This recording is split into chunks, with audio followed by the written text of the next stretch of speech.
Welcome to today's Explainer. We're diving straight into a massive, honestly pretty chaotic story that has captured everyone's attention. We're going to do a detailed, fully objective breakdown of the CJP protest violence that recently rocked Delhi. We've got a lot of ground to cover, from the intense clashes out on the streets, all the way to the absolute political firestorm it sparked inside the halls of Parliament. We're going to stick strictly to the facts, look at the timeline, and hear the first-hand accounts of what actually went down. So, the big question on everyone's mind, and what we really need to unpack here, is how exactly did this situation spiral into violence? I mean, how does a student protest, which started out entirely about educational grievances and exam issues, suddenly explode into a violent nighttime clash? A clash so severe, by the way, that senior police officers ended up being rushed to the hospital. To wrap our heads around this, we really have to look at the exact timeline of that evening. Part 1. The Violent Clash at Jantar Mantar. Now, as you probably know, Jantar Mantar is basically Delhi's designated hub for protests. Knowing that a massive crowd of CJP students and supporters was coming, the Delhi police didn't take any chances. They set up this huge security apparatus with heavy preemptive barricading all around the area throughout the evening. They were keeping a really close eye on the crowds. But despite all that preparation, the situation just rapidly broke down. And what's interesting is the main flashpoint didn't actually happen right at the center of the barricades. Instead, right around 8:30 p.m., violence suddenly erupted near Tolstoy Marg, over in Connaught Place. In an instant, it flipped from a tense standoff into an active, dangerous conflict.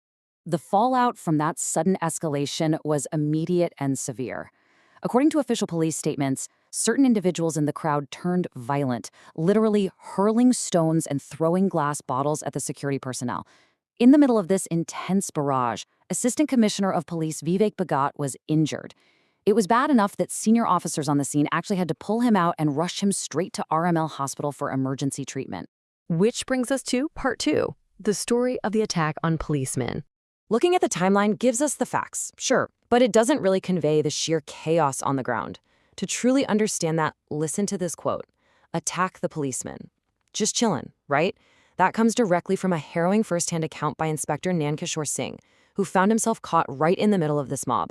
He was just reporting for duty at the protest. Because of the insane crowds, he parked over near the Hanuman Mandir side and was walking toward Jantar Mantar from the Park Hotel side.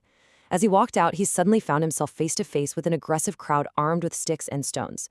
The second they saw his uniform, that call went out to attack.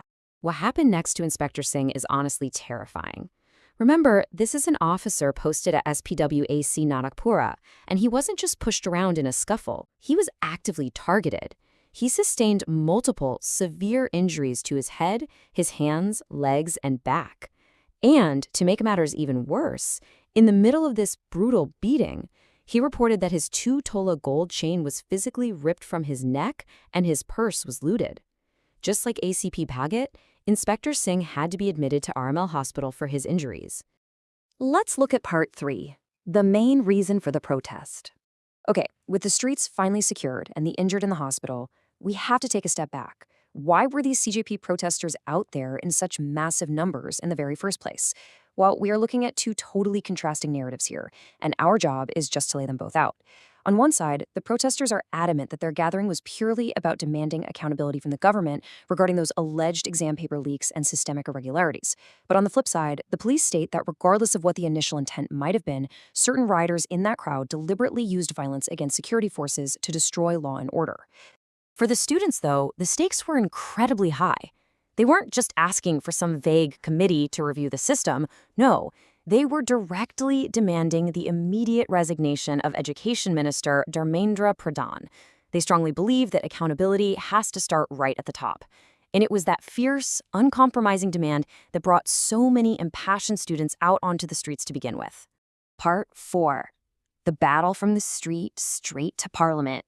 You know, in a democracy, the events of the night inevitably shape the politics of the morning. And that physical violence at Jantar Mantar, it instantly triggered a massive political showdown the very next day. It was literally a domino effect.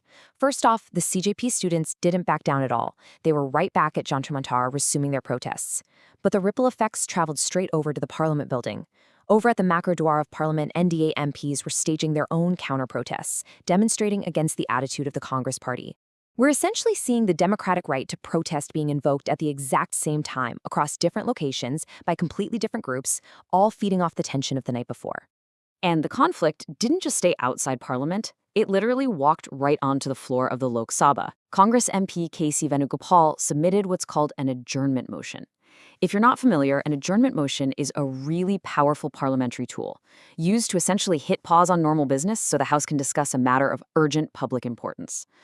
The specific reason he cited? An alleged police lathi charge on the protesting students at Jantar Manta. So, just like that, street-level allegations of police brutality became a matter of national parliamentary debate. So, as we wrap up this explainer, I want to leave you with a pretty profound question to chew on. When totally legitimate student grievances about their education collide with nighttime street violence, stone pelting, and hospitalized police officers, who is ultimately responsible for that breakdown of order? Where exactly do we draw that incredibly fragile line between the fundamental democratic right to protest and the absolute necessity of maintaining public safety? The events at Jantar Mantar prove just how fast that balance can shatter. Keep that in mind as you watch the story continue to unfold. Thanks for joining me for this breakdown. I'll catch you in the next one.